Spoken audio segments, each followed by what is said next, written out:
Jungle.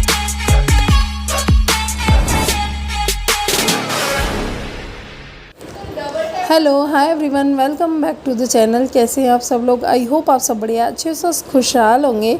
और ये देखिए, इसके आगे का जो आपने ब्लॉग देखा कि हम लोग वीकेंड पे गए थे फन ब्लास्ट में, एंड वो बच्चों का अम्यूज़मेंट पार्क है, बच्चों और बड़े दोनों का ही है। तो पूरा डे टाइम हमारा वहाँ पे निकला था, मतलब कि पूरा नून हमने घर से लंच करके निकले थे, लेकिन फिर भी पूरा दिन वहाँ निकल गया और बच्चों ने और हमारी काफ़ी फ़िज़िकल एक्टिविटी हो गई। तो इसलिए हमको इवनिंग टाइम में बहुत ज़ोरों से भूख लगने लगी। तो घर पे आते वक्त रास्ते में, क्योंकि डिनर करने में टाइम था, तो हमने सोचा रास्ते में कुछ खा लेते हल्का फुल्का। तो यहाँ पे डिनर की तो प्रिपरेशन नहीं हुई थी, क्योंकि डिनर का टाइम ही नहीं था। तो 6-7 बजे तो बस क्या नाश्ते जैसा मिलता है, तो हम लोगों ने खाया था ऑनेस्ट का। जैसे कि आप सबको पता है, पाव भाजी बहुत फेमस है, एंड तवा पुलाव। तो वेज तवा पुलाव, पाव भाजी मंगाई थी, बच्चों के लिए फ्रेंच फ्राइज़ मंगाई थी, एंड क्या मंगाया था, डोसा। हाँ, तो बस ये सब चुटुक पुटुक सा हमने सामान मतलब खाना खाया था, क्योंकि भूख भी इस तरीके की लगी थी, एंड सेकंड थिंग कि डिनर का टाइम भी नहीं हुआ था। तो एक्चुअली हम लोग कहीं भी जाते हैं ना, तो हम लोग ऑनेस्ट को पहले रिकमेंड करते हैं कि अगर हमको इनकेस ऑनेस्ट रेस्टोरेंट का ऑप्शन मिलता है तो हम लोग वहाँ ही खाते। क्योंकि क्या होता है, हर जगह अलग अलग रेस्टोरेंट, स्पेशली हमारा जो एरिया मतलब अननोन एरिया हो, जहाँ हमें पता नहीं, तो कुछ भी रेस्टोरेंट में हम ट्राई करते तो हमेशा ज़्यादातर हमारे साथ सीन हो जाता है। अच्छी चीज़ें मिलती तो कोई दिक्कत नहीं है, पर काफ़ी बार सीन होने के चांसेस होते हैं। इसलिए ऑनेस्ट का तो हर जगह सेम ही फ्लेवर और टेस्ट होता है, तो उसका कोई दिक्कत नहीं आता रिस्क लेने में। और ये है फिर थोड़े दिन बाद का वीडियो। एक्चुअली मैंने छोटे छोटे से क्लिप अलग अलग डे लिए थे, जिसका कंबाइंड ब्लॉग बना रही हूँ। तो ये मुझे याद नहीं है कब का व्लॉग होगा, लेकिन ये लेट नाइट 1:30-2 बजे का है। हम लोग ने 9 बजे खाना खाने बाद पूरी मूवी देखी थी, 12-12:30 बजे तक हम जग रहे थे। तो लेट नाइट फिर से क्रेविंग हो रही थी खाने की, और भूख लग रही थी हल्की फुल्की। तो हम लोग आए थे रोड पे, हाईवे साइड। तो ये हमारे घर के पास में ही है, तपोवन सर्कल, वहाँ पे आए थे। ये भी पूरा चांद, जैसे चांदखेड़ा में चलता है ना पूरी नाइट, तो सेम इस तरीके से ये भी पूरी रात मतलब चलता है। बहुत लोग आते हैं, फैमिलीज़ भी आती है, बच्चे स्टूडेंट्स वगैरह भी आते हैं। तो बस यहाँ पे हम लोग बैठे थे, और बोन फायर बंद हो चुका था, और विंटर का टाइम था ये। अभी तो खैर सर्दियाँ जा चुकी हैं। तो पतला सा जिया ने कम्बल भी ओढ़ा हुआ है, कार में कम्बल लेके आई थी। और ये देखो, हम सब खाट पे ओपन स्पेस पे बैठे, और सच में ऐसे खुले में रोड साइड बैठ के खाने का या चाय पीने का एक अलग ही मज़ा आता है। ये देखिए, बच्चे भी मस्ती कर रहे हैं खाट पे बैठ के। और सर्दी थी, और सर्दी में रोड पे बैठना और अच्छा सा गर्मा गर्म चाय और गरम गरम नाश्ता करने में अलग ही मज़ा आता है। तो बच्चों के लिए मंगाया था मस्कावन, और मेरे हस्बैंड ने हमने मंगाया था वड़ा पाव एंड चीज़ पनीर पराठा। और इसका जो पनीर पराठा है, चीज़ जो भी पराठे हैं इसके बहुत ही अच्छे हैं। हमने शेज़वान चटनी थी, आई थिंक जो मोमोज़ की चटनी होती है ना, उसके साथ एंड कर्ड के साथ इंजॉय किया था पनीर पराठा। वड़ा पाव इंजॉय किया था, एंड ये बच्चे खा रहे हैं मस्कावन।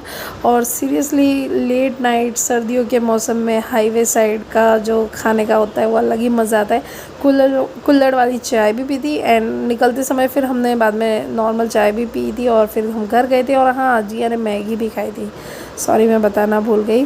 तो बस इस तरीके से हम लोग ने लेट नाइट मतलब अहमदाबाद की जो नाइट है, मतलब लाइफ है, वो इस तरीके से कि अहमदाबाद दिन भर रात भर जगता है। मतलब नॉर्मल सब सिटियों में नहीं होता, लेकिन जितनी बड़ी बड़ी सिटियाँ होती हैं वो तो दिन रात चलती ही रहती है, ऐसा बोल सकते हैं। जहाँ रात ही नहीं होती है, जैसे कि लोग बोलते हैं मुंबई में भी रात नहीं होती है, सेम इस तरीके से अहमदाबाद भी दिन रात चलता रहता है। चलता क्या, दौड़ता रहता है। तो बस अभी हम सब लोग वापस एक एक चाय, मैंने मेरे बच्चे चाय नहीं पीते, मैं और मेरे हस्बैंड एक एक चाय लेके फिर से हम लोग घर को निकले। और ये है आई थिंक पूनम की दिन का है। तो एक्चुअली क्या होता है, नॉर्मल जो डेली रूटीन की पूजा होती है वो तो हम लोग करते ही हैं, लेकिन जैसे कि स्पेशल जैसे कि अमावस्या होती है महीने की, तो अमावस्या में पितृ की पूजा अलग होती है।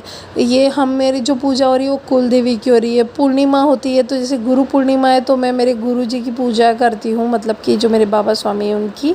एंड नॉर्मली जो पूनम होती है, तो पूनम की जो हमारी जो पूजा होती है घर की, मतलब उस तरीके से करते हैं। तो आज पूजा हम लोग ने करी थी कुल देवी की एंड हमारी कुल देवी की पूजा होती है इस तरीके से, छोले पूड़ी एंड खीर की पूजा होती है और बिना लहसुन प्याज का ही छोले बनता है। ऑब्वियस सी बात है, भगवान का जो प्रसाद होता है वो बिना लहसुन प्याज का ही होता है। तो बस इस तरीके से हम लोग पूजा कर रहे हैं और हमारे में जो नारियल होता है उसका भी भोग लगता है, उसके जो पानी होता है उसका। और हम लोग इस तरीके से अग्यारी देते हैं, अग्यारी बोलो या आहुति बोलो। और वैसे भी नॉर्मल भी कोई भी पूजा पाठ अगर आप करते हो, पितृ की पूजा करते हो, कुल देवी की करते हो या किसी भी भगवान की करते हो, अगर आप उनको भोग लगाना चाहते हो तो सही मायने में जो अग्नि पे भोग लगता है वो सीधा सीधा वहाँ पे पहुँचता है जिन्हें आप भोग लगा रहे हो। तो अग्नि, क्योंकि अग्नि को बहुत पवित्र माना गया है हमारे उसमें, तो बस अग्नि से ही हम लोग आहुति दे रहे हैं। ये सब परिवार मिल के अभी हम घी की आहुति दे रहे हैं एंड हमने जो खाना बनाया था उसकी भी आहुति दे दी। नारियल की जो पानी होती है उनकी भी छिड़क दिए थे, मतलब जल। और इस तरीके से सब मिल के पूजा कर रहे हैं। और मैंने, मेरे हस्बैंड ने वो एक साथ चुन्नी में बांध के बैठ के पूजा करी थी। तो जो लाइक गठबंधन होता है ना, उस तरीके से, जो मैं आगे बताऊंगी श्लोक क्या करेगा। एंड ये देखिए हमारे कान्हा जी हैं, उनके लिए खीर और चांदी के गिलास में पानी रखा हुआ है। और वैसे भी हमारे घर में कोई मिठाई आती, कुछ भी मीठा बनता है, पहले कृष्ण भगवान को लगता है। ये देखिए, ये मेरी चुन्नी बंधी हुई है उनके टी शर्ट में। और श्लोक जब वो मेरे हस्बैंड ढोक दे रहे थे तो पीठ पे चढ़ रहा था, घोड़ा घोड़ा बन रहा था। और यहाँ पे मेरे हस्बैंड उसे समझा रहे हैं कि भगवान की तरफ पाँव रख के नहीं बैठते हैं, सीधे बैठो, ढोक दो। लेकिन वो ढोक नहीं दे रहा था। और फिर बाद में बस जिया ढोक देने आई, मैं दूंगी। और हमारे में ऐसा है कि कोई ढोक देता है तो उसके पीठ पे इस तरीके से हाथ रखा जाता है। लेकिन अंशु अभी जिया से मस्ती करने के लिए थोड़ा ज़ोर से ऐसे मारेंगे, मतलब मस्ती कर रहे हैं। तो बस इस तरीके से। और ये पीछे देखो मेरी वो चुन्नी जो बंधी हुई है अंशु की टी शर्ट में, वो बच्चे खींचने में लगे हुए हैं। तो आई होप आप लोग को मेरा ब्लॉग अच्छा लगा होगा। तो प्लीज़ इसको लाइक दे दीजिएगा। बाय, टेक केयर, अपना ध्यान रखिए।